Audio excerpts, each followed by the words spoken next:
नाम भी होगा, काम भी होगा, रख हौसला तेरा एक अलग मुकाम भी होगा। आपके गांव के हर सड़कों पर लगेगा मेला, जिस दिन सफलता आपके नाम होगा, जिस दिन सफलता आपके नाम होगा। नमस्कार दोस्तों, आप सभी का स्वागत है आपके अपने YouTube channel Sarvodaya online classes में। आज हम लोग इस वीडियो में देखने वाले हैं जैक द्वारा जारी किया गया मॉडल सेट, वो भी हिस्ट्री सब्जेक्ट का, जो आपका सेट नंबर 2 है। सेट नंबर 1 का वीडियो मैं पहले ही बना चुका हूँ। यदि अभी तक आप सेट नंबर 1 नहीं देखेंगे तो प्लीज़ आप हमारे चैनल पर विजिट करके जो है वो हिस्ट्री का मॉडल सेट नंबर 1 देख लें। आज ये आपका मॉडल सेट नंबर 2 पूरा कंप्लीट वीडियो है, जिसमें पूरे अच्छे से जो है वो आंसर को लिखने का प्रयास किया गया है।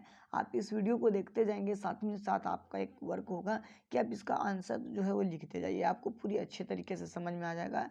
एक बेहतरीन तरीका का जो है वो आंसर सीट आपका तैयार हो जाएगा। चलिए स्टार्ट करते हैं। देखिए, पहला क्वेश्चन आपका है कि मार्टिन लूथर के द्वारा 95 थीसिस की रचना कब हुई। मार्टिन लूथर के द्वारा 95 थीसिस की रचना कब हुई? तो मार्टिन लूथर के द्वारा 95 थीसिस की रचना 31 अक्टूबर 1517 ईस्वी को किया गया था। ठीक है, देखिए, इस लाइन में पूरा लाइन में इसलिए लिखे चूँकि आपका नोट में लिख दिया गया है, ये जो आपका निर्देशन होता है जैक बोर्ड का, वहाँ पर लिख दिया गया है कि 1 से 7 तक प्रत्येक क्वेश्चन आपका 2 नंबर का रहेगा, जिसमें से आपको 5 ही क्वेश्चन बनाना है। और एक क्वेश्चन यदि आप बनाते हैं तो उसका जवाब आपको एक वाक्य में देना होगा। तो खैर, आपको क्लियर हो गया। मार्टिन लूथर के द्वारा 95 थीसिस की रचना कब की गई? तो ये आपका कब किया गया? तो ये आपका जो है वो 1517 में किया गया, 31 अक्टूबर 1517 को। देखिए, ये 95 थीसिस क्या था? पोपों के द्वारा जो है, पोप लियो 10 के द्वारा जो है वो क्या किया गया था? आपका पाप मोचन पत्र लाया गया था। उसी के अगेंस्ट में जो है वो मार्टिन लूथर ने 95 थीसिस की रचना किया था। ठीक है, आगे की ओर हम लोग बढ़ते हैं। क्वेश्चन नंबर 2 कहता है कि इग्नेशियस लायोला ने सोसाइटी ऑफ जीसस नामक संस्था की स्थापना कब की? तो इग्नेशियस लायोला ने जो है वो सोसाइटी ऑफ जीसस की स्थापना 1540 ईस्वी में किया। आगे की ओर बढ़ते हैं। किस पेड़ के नाम पर ब्राज़ील देश का नाम पड़ा? तो ब्राज़ील वुड या ब्राज़ीलिया के नाम पर जो है ना, ब्राज़ील वुड वृक्ष या ब्राज़ीलिया के नाम पर जो है वो ब्राज़ील देश का नाम रखा गया है। आगे आते हैं। इंका सभ्यता की राजधानी कहाँ थी? तो इंका सभ्यता की राजधानी जो है वो कुज्को है, जो किसने बनाया था? मैको कपाक ने बनाया था। ये मैको कपाक जो है वो इंका सभ्यता का पहला शासक माना जाता है। इन्हीं ने जो है वो कुज्को को जो है इंका सभ्यता की राजधानी बनाई थी। खैर, वो अलग बात है। यहाँ पर क्वेश्चन डायरेक्ट आपको सिंपली पूछा है कि इंका सभ्यता की राजधानी कहाँ थी, तो राइट आंसर आपका क्या हो जाएगा? कुज्को। ठीक है, आगे की ओर बढ़ते हैं। ब्रिटेन में प्रथम औद्योगिक क्रांति कब हुई? तो ब्रिटेन में 1780 से लेकर 1850 के दशक में प्रथम औद्योगिक क्रांति हुई थी। ठीक है, आगे हम लोग देखेंगे लुडिज्म आंदोलन कब हुआ? तो लुडिज्म आंदोलन जो है वो जनरल नेड लुड के नेतृत्व में 1811 से 17 के बीच जो है वो लुडिज्म आंदोलन चलाया गया। ठीक है, लुडिज्म आंदोलन कब चलाया गया? तो जनरल नेड लुड के नेतृत्व में 1811 से 17 के बीच में चलाया गया। ठीक है, क्वेश्चन नंबर 7 की ओर आते हैं। आधुनिक चीन के संस्थापक कौन थे? तो डॉक्टर sun यat-sen को जो है वो आधुनिक चीन का संस्थापक माना जाता है। अब आ जाते हैं लघु उत्तरीय प्रश्न की ओर, 3 नंबर वाला क्वेश्चन कहता है कि पाप स्वीकारोक्ति नामक दस्तावेज क्या थी?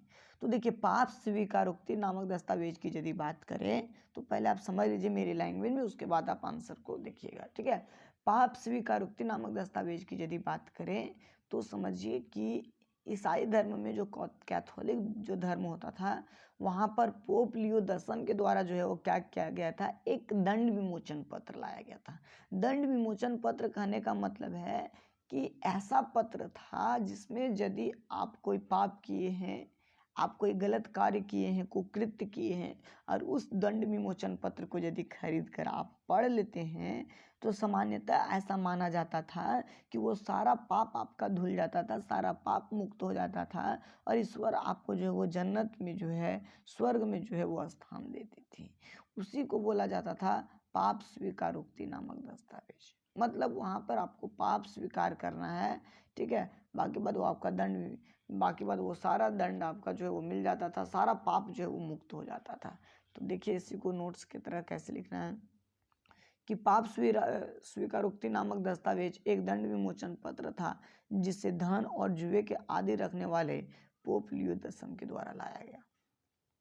इस दस्तावेज के संदर्भ में यह कहा जाता है कि अधिक कोई व्यक्ति पाप करता है और वह इस दस्तावेज को खरीद कर पढ़ता है तो उनकी सारी पाप मुक्त हो जाती है और उन्हें ईश्वर वर्ग में स्थान देते हैं, जो कि मात्र एक भ्रामक विचार था। यह मुख्य भ्रष्ट पोप के द्वारा लोगों को मूर्ख बनाकर धन संग्रहण करने का एक गलत तरीका था, जिसका विरोध करते हुए मार्टिन लूथर ने 95 थीसिस की रचना किए थे। क्लियर हो गया? तो उम्मीद करते हैं कि ये क्वेश्चन आपको बहुत अच्छे तरीके से समझ में आ गया होगा कि पाप स्वीकारोक्ति पत्र क्या है। तो पाप स्वीकारोक्ति पत्र क्या भाई, धन और जुए के आदि रखने वाला पोप लियो 10 पाप और धन और जुए करने का मतलब वो धन संग्रहण करने में बहुत ज़्यादा रुचि रखता था और जुए में बहुत ज़्यादा संलिप्त रहता था। ठीक है, तो पोप लियो 10 के द्वारा एक दस्तावेज तैयार किया गया जिसको पाप मोचन पत्र भी कहा जाता है। इसके संदर्भ में कहा जाता है कि यदि कोई व्यक्ति इसको लेकर अपने जीवन में कोई पाप किया है, यदि इसको लेकर वो पढ़ता है तो सारा पाप मुक्त हो जाता है और उन्हें ईश्वर स्वर्ग में जगह देती है। ठीक है, तो इस प्रकार से यह पाप जो विमोचन पत्र था उसके संदर्भ में तो अभी आधुनिक समय में यदि बात करें तो बिल्कुल आपका भ्रामक विचार था। केवल यह पोप के द्वारा गलत तरीके से लोगों को मूर्ख बनाकर जो है वो धन ऐंठने का एक तरीका था, जिसका विरोध करते हुए मार्टिन लूथर ने 95 थीसिस की रचना किया था और धर्म सुधार आंदोलन की शुरुआत किया था। क्वेश्चन नंबर 9 की ओर आ जाते हैं। एज़टेक और मेसोपोटामिया लोगों की सभ्यता का तुलना करें। तो देखिए एज़टेक और मेसोपोटामिया की यदि बात करें तो एज़टेक सभ्यता आपका जो है, एज़टेक सभ्यता जो है वो आपका मैक्सिको में, ठीक है, और मेसोपोटामिया आपका इराक में विकसित दो महत्वपूर्ण सभ्यता है जिसके संदर्भ में कई तुलनात्मक बातें हम कर सकते हैं। एज़टेक कहाँ पर विकसित हुआ है? मैक्सिको की मध्यवर्ती घाटी में। और मेसोपोटामिया कहाँ पर विकसित हुआ है? तो इराक में, दजला फरात नदी के किनारे। चलिए अब इसी का पहला नंबर पॉइंट देखते हैं, पॉइंट वाइज देखेंगे कि एज़टेक 12वीं सदी में मैक्सिको की मध्यवर्ती घाटी में विकसित एक महत्वपूर्ण सभ्यता थी, जबकि मेसोपोटामिया दजला फरात नदी के बीच विकसित होने वाली विश्व की सबसे प्राचीनतम सभ्यता थी। क्लियर? यानी कि एज़टेक जो है वो 12वीं सदी में मैक्सिको की घाटी में विकसित होने वाली एक महत्वपूर्ण सभ्यता थी। वहीं हम लोग मेसोपोटामिया की बात करें तो ये दजला फरात नदी यानी कि इराक में जो है विकसित होने वाली विश्व की सबसे प्राचीनतम सभ्यता मानी जाती है। सेकेंड पॉइंट देखेंगे कि एज़टेक और मेसोपोटामिया दोनों सभ्यताओं में कृषि का आधार अर्थव्यवस्था को बतलाया गया है। दोनों में जो है वो कृषि का आधार जो है वो अर्थव्यवस्था दिखलाया गया है। हालांकि मेसोपोटामिया में थोड़े से व्यापार पर भी बल दिया गया है, पशुपालन पर भी बल दिया गया है, उस तरीके से आपको एज़टेक में भी मिला है। लेकिन यहाँ पे असमानता ये है, खास बात ये है कि जहाँ एज़टेक के लोग आलू, मक्का, कसावा, कद्दू जैसे फसल के उत्पादन पर बल देते थे, वहीं दूसरी ओर यदि हम लोग मेसोपोटामिया के लोगों की बात करें तो इन लोग जौ, गेहूँ, दलहन, तिलहन, चावल इस तरह के फसल उत्पादन पर जो है वो बल देते थे। तो कहीं ना कहीं यह दोनों के बीच जो एक तुलनात्मक बातें हैं। तीसरा हम लोग देखेंगे कि एज़टेक सभ्यता के लोग पूर्णतः ग्रामीण परिवेश में दिखते हैं, जबकि मेसोपोटामिया में नगरों का प्रतिरूप भी स्पष्ट होता है। मतलब एज़टेक सभ्यता पूर्ण रूप से जो है वो ग्रामीण परिवेश में विकसित हुआ है, जबकि मेसोपोटामिया सभ्यता में हम लोग देखेंगे कि कई नगरों का भी विकास हुआ है, मतलब वहाँ नगरों का भी प्रतिरूप था। उसके बाद देखिए निष्कर्ष टाइप से लिखा हुआ है, इन उक्त कथनों से ज्ञात होता है कि मेसोपोटामिया व एज़टेक सभ्यता के बीच अंतर्निहित है, मतलब कुछ अंतर है। क्वेश्चन नंबर 10 की ओर आ जाते हैं। किन कारणों से स्पेन और पुर्तगाल ने 15वीं शताब्दी में सबसे पहले अटलांटिक महासागर पार जाने के साहस किया? यानी कि वो कारण क्या थे जिसके वजह से स्पेन और पुर्तगाल ने 15वीं शताब्दी में सबसे पहले जो है वो अटलांटिक महासागर को जो है वो पार करने का प्रयास किया, साहस किया? तो देखिए इसका पहला कारण क्या है कि स्पेन और पुर्तगाल की भौगोलिक स्थिति ने उन्हें अटलांटिक पार जाने की अभी प्रेरणा दी, क्योंकि पुर्तगाल और स्पेन के पश्चिम में इस सागर का विस्तार हुआ है। सबसे पहले तो आपको भूमिका बांध लेना होगा कि स्पेन और पुर्तगाल ने 15वीं सदी में सबसे पहले अटलांटिक महासागर पार जाने की साहस किया, जिसके निम्न कारण है। पहला कारण क्या है भाई? तो भौगोलिक स्थिति। भौगोलिक स्थिति में क्या देखेंगे कि स्पेन और पुर्तगाल का भौगोलिक स्थिति ऐसी है ना, इसके पश्चिम की ओर जो है वो अटलांटिक महासागर का विस्तार है। तो कहीं ना कहीं इन लोग का रुचि था कि हमारे पश्चिम में कौन से देश हैं, हमारे पश्चिम में आगे क्या है, उसकी थोड़ा सा जांच पड़ताल करते, उसकी खोज करते। तो ये अभिलाषा जो है वो इन लोगों को अटलांटिक महासागर की यात्रा करने पर जो है, यात्रा करने की साहस पर जो है वो बल देती है। सेकेंड पॉइंट हम लोग यदि देखें तो है कि दोनों देशों के मछुआरे और नाविक नौकायान के क्षेत्र में विशेष रुचि रखते थे। विशेष रुचि नहीं रखते थे, बहुत बड़ी उपलब्धि भी हासिल किए थे, मतलब माहिर थे, नाविक चाल में जो है माहिर थे। इस प्रकार से ये साहसिक का परिचय देते हुए अटलांटिक पार की यात्रा पर निकल गए। यानी स्पेन या पुर्तगाल की बात करें तो वहाँ पर जितने भी मछुआरे या नाविक होते थे वो काफ़ी साहसी होते थे, है ना, नौकायान में काफ़ी ज़्यादा विशेष रुचि रखते थे, महारत हासिल था। इसलिए ये जो है अपना साहसता का परिचय देने के लिए अटलांटिक पार की यात्रा पर निकल गए। तीसरा है कि धन संपत्ति की प्राप्ति एवं नए नए स्थानों की खोज करने की रुचि भी इसका एक कारण बना। यानी तीसरा कारण ये है कि पुर्तगाल और स्पेन के शासकों के द्वारा नाविकों को जब भेजा जाता था प्रोत्साहित करके, ताकि वो नाविक जाकर वहाँ पर धन संपत्ति का पता लगाए और एक नए स्थानों की खोज करे, ये अभिरुचि भी इस अटलांटिक महासागर पार की यात्रा करने का एक कारण बना। क्वेश्चन नंबर 11 की ओर आते हैं कि नहर और रेलवे परिवहन के सापेक्षिक लाभ क्या क्या है। नहर और रेलवे परिवहन के लाभ क्या क्या हैं? तो सबसे पहले हम लोग देख लेते हैं कि नहर और रेलवे भाई ये दोनों आपके परिवहन के दो महत्वपूर्ण मार्ग हैं, दो महत्वपूर्ण साधन है, सॉरी। अब यहाँ पर देखते हैं नहरों के क्या लाभ हैं। तो नहरों द्वारा खानों से कोयला को एक स्थान से दूसरे स्थान तक सरलतापूर्वक स्थानांतरित किया जाता था, जिसमें ईंधन की बचत होती थी। दूसरा, अन्य परिवहन के साधनों की अपेक्षा यह सस्ता एवं कम समय लगता था। यानी अन्य परिवहन के साधनों की अपेक्षा यदि जो स्थल मार्ग के जो थे उनके तुलना में यदि देखा जाए तो ये सस्ता भी था और कम समय भी लगता था। आगे देखते हैं रेलवे के क्या क्या लाभ थे। रेलवे परिवहन के माध्यम से एक बार में बड़े पैमाने पर कोयला, लोहा, अयस्क एवं अन्य सामग्रियों का वहन किया जाता था। यह नहर के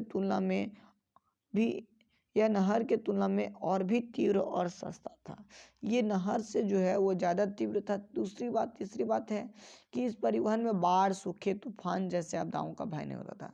जैसे नहर में क्या बाढ़ आ गया तो फिर आपका संभावना बेकार हो जाता था, वहाँ पर परिवहन कुछ समय के लिए रुक जाता था। सूखा पड़ गया तो भी आपका जो है परिवहन कुछ समय के लिए रुक जाता था।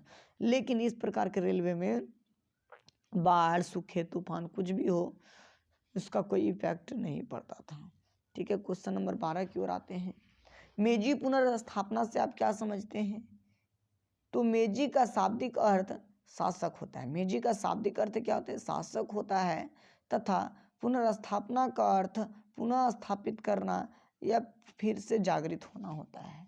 इस प्रकार जापान में 19वीं सदी में शासक की शक्ति को पुनः स्थापित करने का जो प्रयास किया गया वह मेजी पुनर्स्थापना कहलाता है।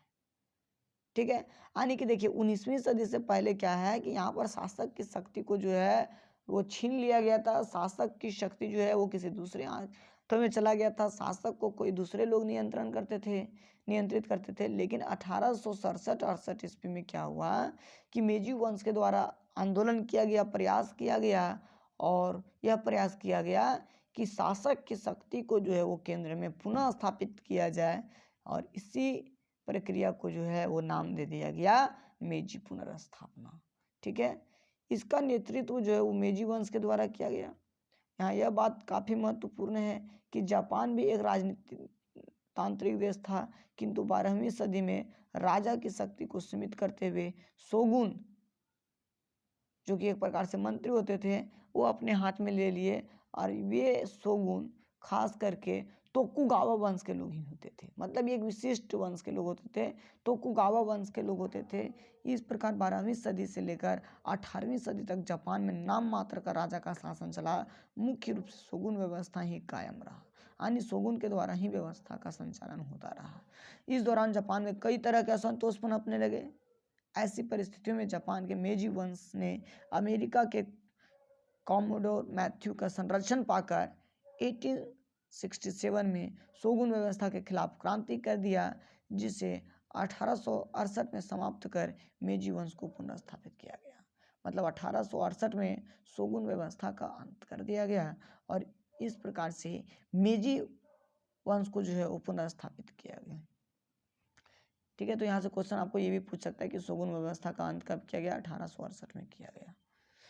1911 ईस्वी में चीनी क्रांति के क्या कारण थे? अब देखिए 1911 में चीनी क्रांति के कई कारण थे, ठीक है, जिसमें अशिक्षा, मानवतावाद, ठीक है, मंचू राजवंश के शासकों का अयोग्यता, बॉक्सर युद्ध की विफलता, चीन की बढ़ती जनसंख्या, बहुत तरह के कारण हैं। लेकिन ये 3 नंबर का है तो उसी एवरेज में इसका हम जो है आंसर देखने का प्रयास करेंगे। ठीक है, पहला पॉइंट देखिएगा, लिखा है हमने कि मंचू राजवंश की अयोग्यता। इस मंचू राजवंश की योग्यता, इसमें 1911 की चीनी क्रांति, मंचू राजवंश की अयोग्यता, यहाँ पर लिख दीजिएगा यह 1911 की चीनी क्रांति का एक मुख्य कारण बना, क्योंकि चीन में मंचू राजवंश के जितने भी शासक हुए वे निरंकुश शासक हुए, जो लोगों के मन में आंदोलन के लिए, विद्रोह के लिए प्रेरित कर दिया। दूसरा पॉइंट आपका चीन की बढ़ती जनसंख्या। चीन की बढ़ती जनसंख्या भी इस 1911 की चीनी क्रांति का मुख्य कारण है, क्योंकि जनसंख्या के अधिक वृद्धि होने से चीन के लिए अभिशाप से कम नहीं था, क्योंकि इससे चीन में आर्थिक समस्या, खाद्य समस्या, भ्रष्टाचार में काफ़ी वृद्धि हो रही थी। जहां 1905 में एक डेटा है, जहां 1905 में चीन की जनसंख्या 37 करोड़ थी, वह 1911 में 43 करोड़ हो गई थी। इस प्रकार से जनसंख्या वृद्धि भी एक इस आंदोलन का, इस क्रांति का प्रमुख कारण बना। तीसरा है बॉक्सर विद्रोह का विफलता। बॉक्सर विद्रोह का विफलता के पश्चात देखेंगे कि चीनी क्रांतिकारी को, चीन के जितने भी क्रांतिकारी दल थे उनको दबाने का प्रयास किया जाने लगा विदेशी शक्तियों के द्वारा, जिससे लोगों में राष्ट्रवादी भावनाओं का जो है वो जागरण होता है और वे इस क्रांति के लिए काफ़ी प्रेरित हो जाते हैं। उसके बाद चौथा पॉइंट है डॉक्टर सन्यात सेन के नेतृत्व में गठित तुंग मेंग पार्टी की विचारधारा। ठीक है, डॉक्टर सन्यात सेन या फिर तुंग मेंग पार्टी की जो विचारधारा थी वो काफ़ी मानवतावाद थी, वो काफ़ी ज़्यादा चीन के लिए हितकर थी, जो लोगों को जो है वो चीनी क्रांति करने के लिए बढ़ावा देती है। ठीक है, अब आ जाते हैं नेक्स्ट क्वेश्चन पर कि पुनर्जागरण के प्रमुख प्रभावों का उल्लेख करें। पुनर्जागरण के प्रमुख प्रभावों का उल्लेख करें तो पुनर्जागरण का शाब्दिक अर्थ भूमिका है। पुनर्जागरण का शाब्दिक अर्थ फिर से जागना होता है। इस पुनर्जागरण की शुरुआत इटली के फ्लोरेंस नामक नगर से हुई थी, जो धीरे धीरे समस्त यूरोपीय देशों में फैल गया। जहाँ तक इसके प्रभावों का प्रश्न है तो इसके कई प्रभाव हैं। ठीक है, कई प्रभाव पड़े हैं जो इस प्रकार से हैं। पहला देखिएगा आपका जो है, ठीक है, पहला यदि हम लोग बात करें तो पहला आपका आता है, पहला प्रभाव हम लोग देखेंगे कि इस पुनर्जागरण काल के दौरान यूरोप में विज्ञान और दर्शन के क्षेत्र में काफ़ी प्रगति हुई। फलस्वरूप अंधविश्वास, कट्टरता एवं असहिष्णुता का विरोध किया जाने लगा। इसके अलावे प्राकृतिक विज्ञान, खगोल विज्ञान, गणित विज्ञान, रसायन विज्ञान, औषधि विज्ञान के क्षेत्र में काफ़ी प्रगति हुआ। तो कहीं ना कहीं यह आपका पुनर्जागरण काल का एक सकारात्मक पॉजिटिव इम्पैक्ट है दोस्त, कि पुनर्जागरण काल आने से यूरोप में विज्ञान और दर्शन के क्षेत्र में काफ़ी प्रगति हुआ।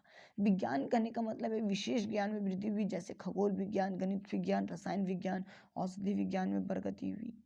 जबकि दर्शन कहने का मतलब है कि विचारों में परिवर्तन हुआ, जैसे लोग अंधविश्वास से दूर हटने लगे, कट्टरता को त्याग करने लगे, असहिष्णुता का विरोध किया जाने लगा। तो कहीं ना कहीं ये पुनर्जागरण काल का एक पॉजिटिव इम्पैक्ट है। सेकेंड इनका प्रभाव देखते हैं, कला के क्षेत्र में भी इसका व्यापक प्रभाव पड़ा, क्योंकि पुनर्जागरण काल के दौरान यूरोप में चित्रकला, स्थापत्य कला, मूर्ति कला, संगीत कला आदि कलाओं में जो है वो काफ़ी ज़्यादा प्रगति हुई। तीसरा, मानवतावाद में भी काफ़ी बदलाव आया। पुनर्जागरण काल के एक महत्वपूर्ण महत्व को प्रदर्शित करता है यह, क्योंकि इससे मानव के नैतिक गुणों में, मानव के नैतिक जीवन में काफ़ी परिवर्तन हुआ, और यह भी पॉसिबल हुआ है आपका किसकी वजह से? पुनर्जागरण काल की वजह से। तो यह भी एक इसका इम्पैक्ट हो गया। नेक्स्ट हम लोग देखेंगे कि 14वीं सदी से पहले नाम मात्र का साहित्य लिखा जाता था, किंतु पुनर्जागरण काल के पश्चात आधुनिक भाषा में, क्षेत्रीय भाषा में जो है वो बड़े पैमाने पर रचना होने लगे, साहित्यों की रचना होने लगे। नेक्स्ट पॉइंट, इस पुनर्जागरण काल के दौरान छापा खाना, कागज, बारूद, कुतुबनुमा, एस्ट्रोलैब, भारतीय अंक पद्धति आदि कई चीज़ों का आविष्कार हुआ। ठीक है, इस प्रकार उपर्युक्त कथनों से स्पष्ट होता है कि यह काल एक वैज्ञानिक विकास एवं प्रगति का क्रांतिकारी युग था। ठीक है, नेक्स्ट क्वेश्चन की ओर आ जाते हैं। देखिए क्वेश्चन नंबर 15, अब यहाँ से जो है आपका दीर्घ उत्तरीय प्रश्न शुरू हो गया। क्वेश्चन नंबर 15 कहता है कि धर्म सुधार आंदोलन का क्या प्रभाव पड़ा? धर्म सुधार आंदोलन का क्या प्रभाव पड़ा? तो ईसाई धर्म में उत्पन्न विभिन्न कुरीतियों, मतलब ईसाई धर्म, कैथोलिक धर्म में जो उत्पन्न हुई थी बहुत सारी त्रुटियां जो थी, खामियां जो थी, उसको दूर करने के लिए मार्टिन लूथर के नेतृत्व में जो संघर्ष प्रारंभ किया गया वही धर्म सुधार आंदोलन के नाम से प्रसिद्ध हुआ। लेकिन यहाँ पर आपको पूछ रहा है क्या प्रभाव पड़ा ना, तो प्रभाव हम लोग देखते हैं। ठीक है, उपरोक्त संदर्भ में जहाँ तक धर्म सुधार आंदोलन के प्रभाव का प्रश्न है तो वह निम्न पड़ा। सबसे पहले कैथोलिक धर्म में सुधार। कैथोलिक धर्म में जितनी भी बुराइयां थी, जैसे पाप विमोचन पत्र बेचकर जो लोगों को बुड़बक बनाकर जो धन की वसूली किया जा रहा था, ठीक है, इसमें जितने भी धार्मिक पद होते थे उनको बेचा जाता था, कई प्रकार के धार्मिक कर वसूले जाते थे। इस प्रकार से जितने भी कैथोलिक धर्म में बुराइयां थी, उन बुराइयों में जो है, उन बुराइयों को जो है दूर करने का प्रयास किया गया, और कैथोलिक धर्म में एक बड़ा सुधार हुआ। तो कहीं ना कहीं एक बहुत बड़ा इसका इम्पैक्ट पड़ा कैथोलिक धर्म में। बाद आगे देखते हैं प्रोटेस्टेंट धर्म का उदय। प्रोटेस्टेंट धर्म का उदय कहने का मतलब है ईसाई धर्म के अंतर्गत ही एक प्रोटेस्टेंट विचारधारा, एक प्रोटेस्टेंटवादी लोगों का उदय होता है, क्योंकि धर्म सुधार आंदोलन के दौरान कैथोलिक धर्म को प्रोटेस्ट करने के क्रम में आपके मार्टिन लूथर जो है वो 1530 में एक प्रोटेस्टेंट धर्म सभा की स्थापना करते हैं, जो एक विचारधारा के रूप में तब्दील हो जाता है, लोग इसके समर्थक बनने लगते हैं। तीसरा इसका इम्पैक्ट पड़ा है यूरोपीय देशों के विकास पर। चूंकि इतिहासकारों की माने तो धर्म सुधार आंदोलन के कारण यूरोप की अर्थव्यवस्था, राजनीतिक, सामाजिक क्षेत्र में काफ़ी बदलाव हुआ, जो इंग्लैंड के विकास का एक बड़ा कारण बना। ठीक है, इंग्लैंड ही नहीं, समस्त यूरोपीय राष्ट्र के विकास का एक बड़ा कारण बना।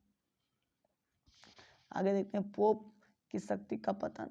देखिए, धर्म सुधार आंदोलन से पहले पोप को जो है वो कई तरह के विशेषाधिकार प्राप्त थे, और वो उस विशेषाधिकार को जो मिसयूज भी करता था, जैसे इंटरडिक्ट था, एक्सकम्युनिकेशन था, इस तरह के बहुत सारे विशेषाधिकार थे।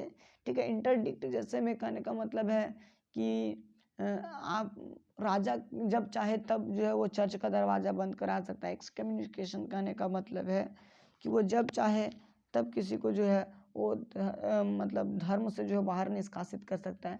तो इस तरह से कई जो है उनके पास विशेषाधिकार प्राप्त थे, जिसका वो अपनी शक्तियों का जो है वो कई बार गलत प्रयोग करता था। लेकिन धर्म सुधार आंदोलन के बाद पोप की शक्ति को भी सीमित कर दिया गया, जिससे उनकी निषेधाधिकार शक्ति जो थी उनका जो है वो ह्रास हुआ।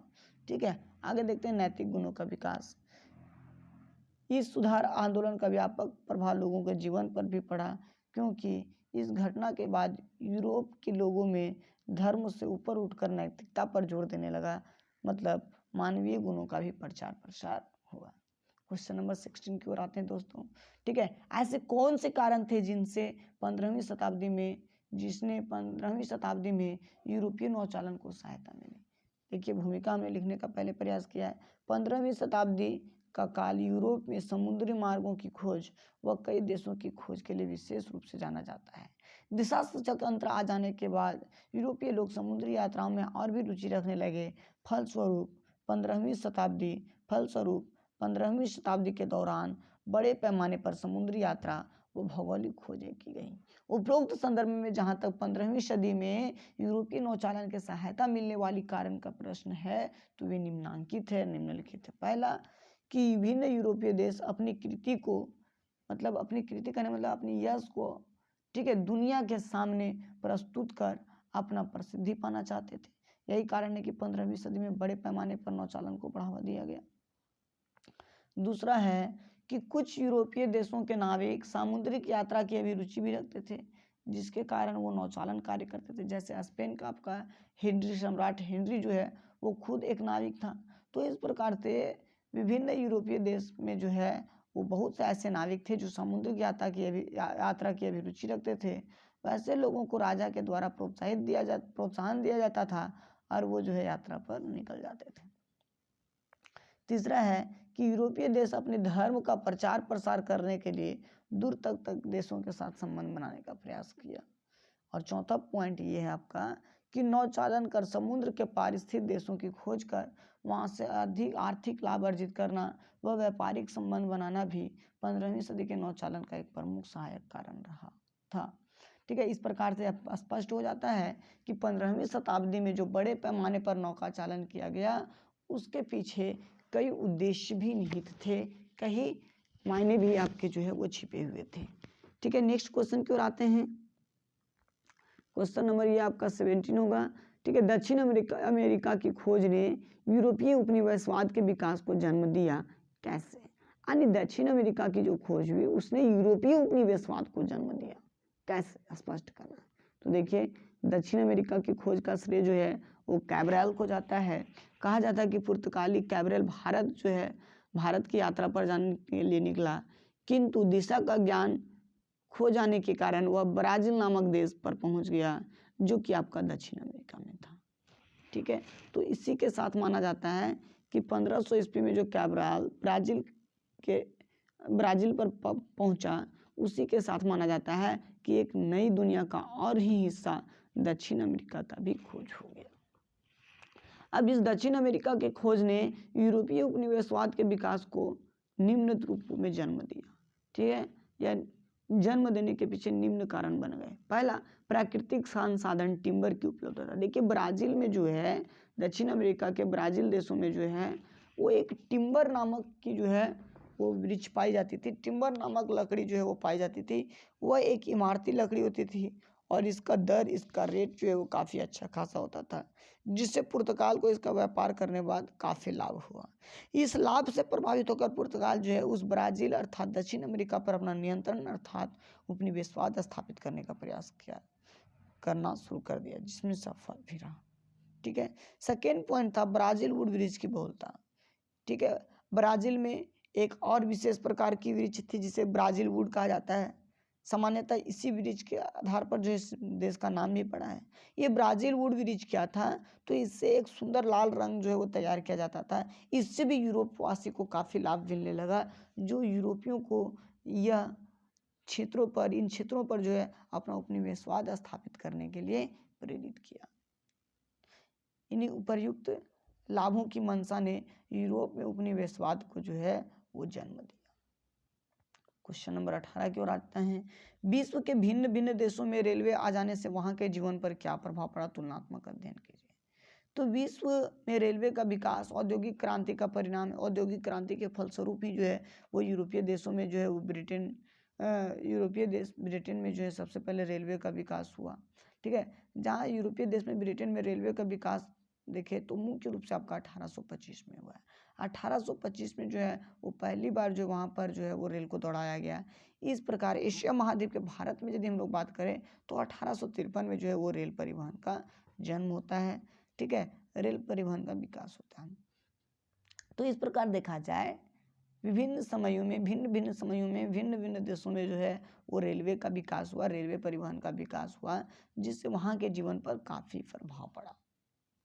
अब बात करते हैं कि क्या क्या प्रभाव पड़ा। जैसे नंबर 1 देखने का प्रयास करते हैं कि रेलवे के आने से साम्राज्यवादी राष्ट्र जो दूसरे देशों पर अपना उपनिवेश स्थापित करके बैठे हुए थे, उस प्रकार के साम्राज्यवादी राष्ट्र जैसे ब्रिटेन एग्जाम्पल दे दिए हैं कि कारखानों व व्यापार को बढ़ावा मिला, क्योंकि अब ये बड़े पैमाने पर एक साथ कच्चे माल व उत्पाद को आयात निर्यात करना प्रारंभ कर दिए। वहीं जो औपनिवेशिक राष्ट्र थे, मतलब जो गुलाम देश थे, उसको विशेष लाभ नहीं मिला। ठीक है, बल्कि इसके माध्यम से उनके संसाधनों का और तीव्रता के साथ जो दोहन करना प्रारंभ कर दिया। ठीक है, आगे हम लोग देखते हैं दूसरा पॉइंट। इस प्रकार जहाँ रेलवे के आने से साम्राज्यवादी अर्थव्यवस्था मजबूत व सुदृढ़ होने लगी, वहीं दूसरी ओर यदि बात करें तो वहीं दूसरी ओर छूट गया है, 2 लाइन लिख लीजिएगा।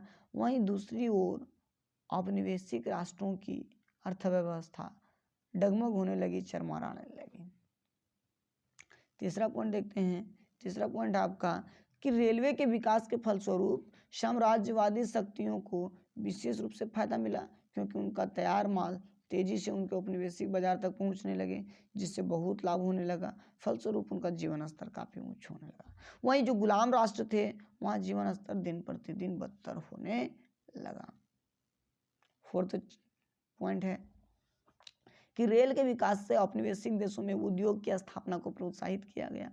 यानी कि रेल के विकास से जितने भी औपनिवेशिक थे, गुलाम राष्ट्र थे, जैसे भारत हो गया, चीन हो गया, जापान हो गया, इन सभी देशों में जो है वो क्या होता है, उद्योगों के लिए प्रोत्साहित किया जाता है।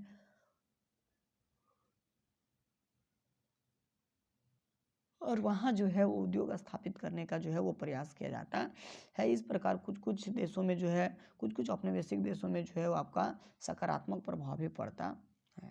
लास्ट क्वेश्चन है, ठीक है, क्वेश्चन नंबर आपका 19 है कि जापान के विकास के साथ साथ वहाँ की रोजमर्रा की जिंदगी में किस तरह का बदलाव आए।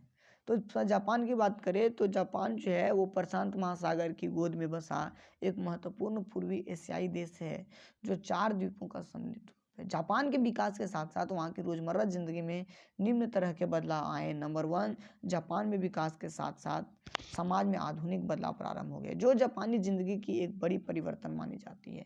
क्यों? क्योंकि सामान्यतः जापान में विकास होने से पहले परिवार व्यवस्था में संयुक्त परिवार की व्यवस्था पाई जाती थी, अर्थात एक साथ कई पीढ़ी के लोग रहते थे। किंतु जैसे जैसे जापान विकास करता गया, उस संयुक्त परिवार में विघटन होते गया और आज उनकी जिंदगी जो है वो एकल परिवार के रूप में बदल गया। सेकेंड पॉइंट आपका है, जापान के विकास के साथ नवीन घरेलू उत्पादों जैसे कुकर, रेफ्रिजरेटर, फ्रिज, टोस्टर आदि का प्रयोग प्रचलन में आया, जिससे इनके जीवन में जो है वो एक आलसता, या कह सकते हैं कि इनके जीवन में जो है एक अलग प्रभाव पड़ता है। इस नई पारिस्थितिक जीवन की नई समझ ने मनोरंजन के कई साधन की मांग करने लगी। जैसे जापान विकास करता जा रहा था, लोग मनोरंजन के क्षेत्र में भी रुचि रख रहे थे, इसीलिए फिल्म, रेडियो वगैरह की मांग जो है वो करना प्रारंभ कर दिए थे। जापान के विकास ने कंपनियों के द्वारा लोगों को 200 येन देने के बाद लगातार 10 साल के लिए 12 येन प्रति माह की किस्त पर सस्ते मकान उपलब्ध करवाने लगे। मतलब येन जो है वो जापान की मुद्रा है, और उस 12 येन पर जो है 12, जैसे हम लोग का रुपये मुद्रा है तो उसी तरह से येन मुद्रा है, और उस मुद्रे के तौर पर जो है 12 येन के तौर पर जो है वो प्रति माह जो है वो किस्त पर मकान उपलब्ध करवा दिया। इस प्रकार से देखें तो जापान के विकास के साथ साथ लोगों की रोजमर्रा जीवन में जो है वो कई बदलाव आए हैं। ठीक है, इस प्रकार से यह आपका मॉडल सेट नंबर 2 कंप्लीट हुआ। हमारा यह वीडियो आपको कैसा लगा या आप हमको ज़रूर बताएंगे कमेंट बॉक्स में। साथ ही आप यदि हमारे चैनल पर नए होंगे तो प्लीज़ आप हमारे चैनल को जो है वो सब्सक्राइब कर लेंगे और बेल आइकन बटन को प्रेस कर लेंगे, ताकि हमारे चैनल से संबंधित सारा वीडियो आप तक आसानी से पहुंचता जाए। और जी हाँ, एक बार कमेंट बॉक्स में जाकर ज़रूर बताइएगा कि हमारा यह वीडियो आपको कैसा लगा, आंसर कैसा लगा, और मुझे उम्मीद है कि आप इसे अपने दोस्तों के साथ ज़रूर शेयर कीजिएगा। लास्ट तक वीडियो में बने रहने के लिए बहुत बहुत धन्यवाद।